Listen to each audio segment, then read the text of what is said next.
Good morning, everyone. We are delighted to see all of you here and to add my word of welcome to Ashvin's on behalf of the Rockefeller Foundation and thank our summit partners, Charles Goddard and the others in the Economist Intelligence Unit. I'd also like to express my sincere appreciation to the government of Singapore for providing us not only with this wonderful city in which to meet, but really a vibrant backdrop upon which to hold these conversations on urban resilience. It's all the more special that we do so on the eve of Singapore's 50th anniversary. In many ways, Singapore's 50-year history has been an accelerated case study of investing in resilience as a strategy for urban transformation. But continued investment in building resilience will become more critical, even more critical, I think, as Singapore's leaders chart its next 50 years. Because of the intersecting forces of globalization and climate change, crisis has become the new normal, and cities are caught in its crosshairs. Globally, we don't see a week that goes by that somewhere in the world there isn't some kind of disturbance to the normal flow of things. A cyber attack, a new strain of virus, a structural failure, a violent storm or a civil conflict, an economic blow or a natural system threatened. These shocks tend to exacerbate the more slowly developing chronic stresses that many cities experience: inequality, poor air, traffic congestion, water scarcity, strains on infrastructure, just to name a few. And these stresses, in turn, weaken a city's ability to respond to and to bounce back from future shocks. This cycle has left many cities around the world lurching from crisis to crisis. And nowhere have these cities felt these impacts more acutely than here in Asia. Over the last 3 decades, Asia has accounted for 38% of global economic losses due to natural disasters alone. By mid-century, the region could face annual disaster losses in excess of $19 billion. These numbers are expected to increase as Asia is poised to become home to 21 of the world's 37 megacities by 2025. But not every disruption has to become a disaster. And not every stress has to weaken the urban fabric. By building resilience, cities can shift the paradigm from one of disaster response and relief to one of prevention and returns. Let me give you an example from the Rockefeller-supported Asian Cities Climate Change Resilience Network, or ACERN, whose work we celebrate at this summit. We launched this initiative in 2008, focusing on a pilot group of 10 cities in India, Indonesia, Vietnam, and Thailand. And now there are 40 cities in 2 more countries, the Philippines and Bangladesh. In these cities, ACERN worked with stakeholders to develop, to test, and to demonstrate practical strategies for responding to the impacts of climate change.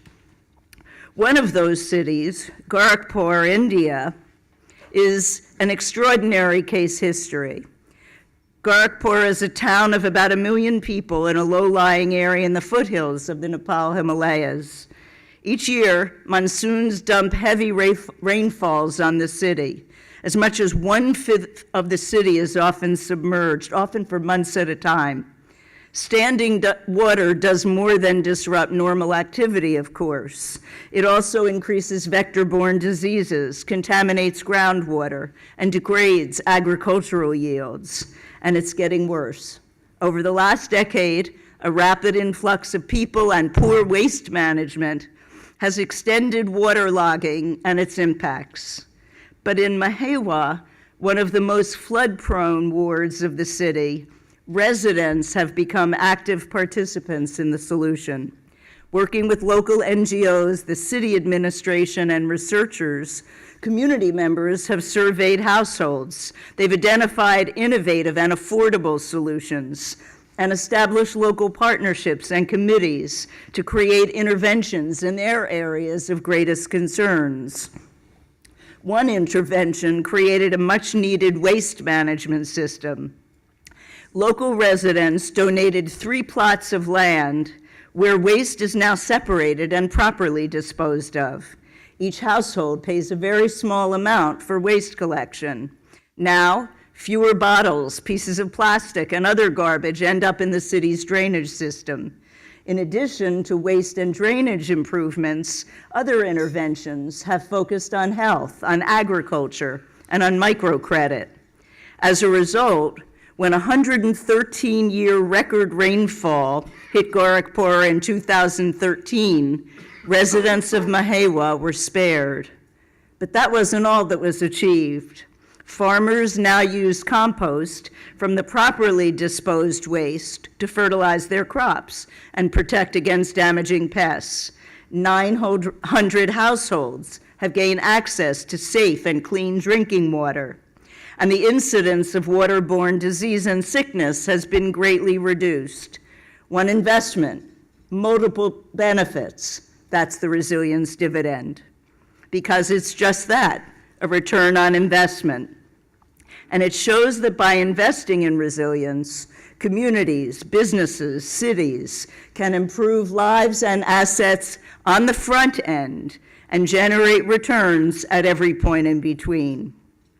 For a physical example of the resilience dividend, make a visit here in Singapore to the Marina Barrage, a dam built across the Marina Channel in downtown Singapore. Opened in 2008, the dam does more than prevent flooding, although it does that quite well. It also provides the island's largest catchment area for fresh water, which has decreased Singapore's dependence on importing drinking water from its neighbors. What's more, the protected waterfront now offers excellent new green space for recreational activities and scenic views. From community interventions to multi-use infrastructure, these are 2 examples of how investments in flood protection can reap a resilience dividend for cities at 2 very different places in their phases of development. But flood prevention isn't the only investment cities can make to reap the resilience dividend. The possibilities are indeed as unique as the cities themselves. Christchurch, New Zealand is leveraging their process for rebuilding after a devastating recent earthquake to build a more participatory democracy. Medellin, Colombia has integrated transit systems with economic centers to dramatically bring down their crime rates. While there's no single template to follow to build resilience, there are 5 characteristics that resilient cities share. First, a resilient city is aware of its vulnerabilities and assets. It has both the willingness and the ability to assess, to take in new information, and to adjust to that information using monitoring and feedback loops to do real-time situational analysis. Second, it has diverse and often redundant types of backups and alternatives so that if one part of the system is challenged, it can rely on this other part without disruption. Third, it fosters integration by sharing information and ensuring coordinated action across all sectors of government and between government and all sectors of society, especially the private sector and its citizens. The left hand knows what the right hand is doing, and they're working together from the same playbook towards the same goals. Fourth, it has built the capacity for self-regulation, meaning that if one part of the system fails, the entity can be delinked, the failing entity can be delinked to keep that problem from spreading. That is the difference between failing safely and failing catastrophically. Finally, a city can adapt if it is resilient. It has the capacity to adjust to the changing number of circumstances by developing new plans, taking new action, or modifying past behaviors. The entity is flexible. It bends, not breaks. These 5 characteristics, I would argue, are equally important for business to succeed in the 21st century. According to data that will be unveiled by the Economist Intelligence Unit later today, business leaders are increasingly seeing the benefits of investing in resilience, including greater competitiveness, stronger reputations, and the increased productivity and health of workers. That's the resilience dividend. Businesses can generate these dividends in at least 3 ways. First, by taking steps to build their own resilience.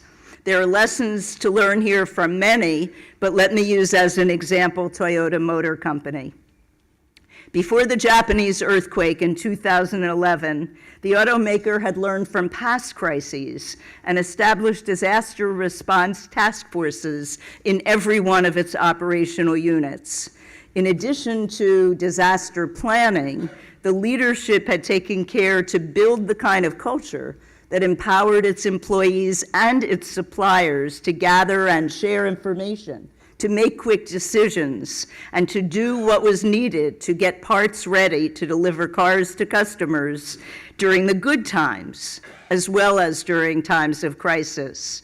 These critical investments contributed to Toyota rising to #1 car manufacturer before the earthquake, and it is what allowed the company to regain that position after dropping to #4 after the earthquake, only 2 years later, while many see the rest of Japan still struggling to recover. That's the resilience dividend. Second, the private sector can reap the resilience dividend by developing and manufacturing products and services necessary for building resilience.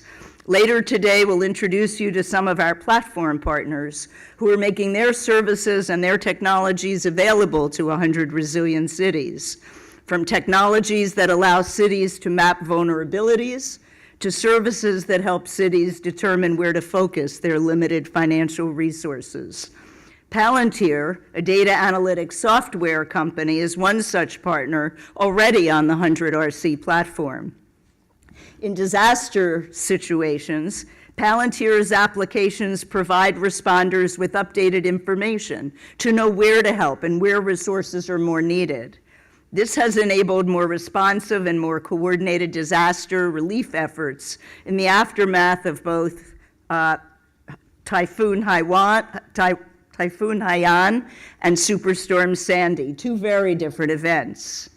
Now cities are using Palantir's technology both to help manage information after crises, but also in times of calm to help in better planning. That's the resilience dividend. Indeed, resilience provides a new market opportunity, I would argue, for businesses to innovate products and solutions with a growing set of prospective customers, households, communities, and cities.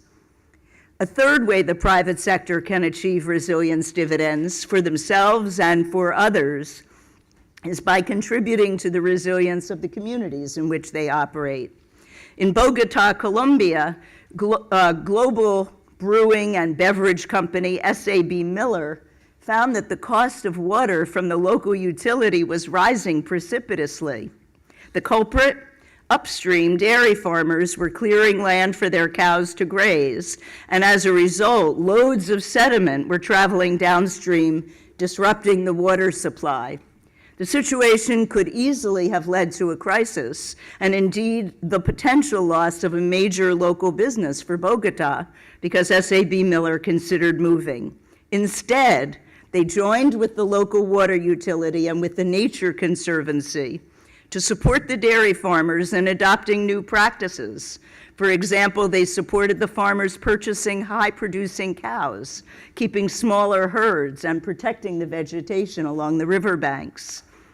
Through this investment in higher-producing herds and watershed protection, the water utilities saved $4 million a year, passing on many of those savings to SAB Miller and their water purchases. But that wasn't all. With better practices, the dairy farmers increased their own efficiency, the ecology of the river system improved. Multiple wins for a single investment. That's the resilience dividend. But in order to solve the breadth of our resilience challenges, we'll need more examples like these and much, much more cross-sector integration. According to the Economist Intelligence Unit survey, 90% of business leaders globally, and an even higher percentage in Asia, acknowledge that they have a role to play in building the resilience of cities in response to climate change. And while a full 75% of the respondents expressed a likelihood of engaging in cross-sectoral partnerships to address these challenges over the next 5 years, we need to ensure that this occurs. We need to ensure that the gap between awareness and action really is filled in the years ahead. That is why your presence at this summit is so very important. We need to close that gap in Asia and beyond. For the model of a city where business and government have successfully integrated their planning and are reaping the benefits, even in the good times, look to San Francisco in our first cohort of 100 resilient cities. The City's Lifeline Council is an integrated planning process among all departments of city government and all of the city's businesses to facilitate self-regulation and rapid restoration of basic services from electricity and power to water and communication to sanitation and transportation, a city's lifelines in the aftermath of disruption. This planning will be useful whether that disruption is an earthquake, an act of terrorism, or a severe weather condition. What's more, San Francisco is intentionally benefiting from integrating the strategies of its growing sharing economy businesses, such as rideshare company Lyft and home share company Airbnb, in all of its planning, because obviously their business model is built on a resilience principle, the effective use of excess capacity. Whether you're a city as advanced in your resilience planning as Singapore or San Francisco, or a city that's just beginning, realizing the resilience dividend is available and it will happen, but it will take a great deal of integration. First, integration with the private sector, and then integration with all of the sectors, NGOs, civil society, community leaders. This is true for building resilience everywhere, but it is absolutely, especially true for cities, because so many different facets of society are interconnected in cities, reside in close proximity, and ultimately share a common future. That is the reason we've brought a diverse group here today, to identify collaborative solutions to forge paths for new partnerships. There's a great idea that emerges from your conversations today. We at the Rockefeller Foundation are committed to working with you to bringing those ideas forward. I know it is true that together we can achieve the resilience dividend to improve the lives and the livelihoods of people in more cities around the world. Thank you so much for joining us.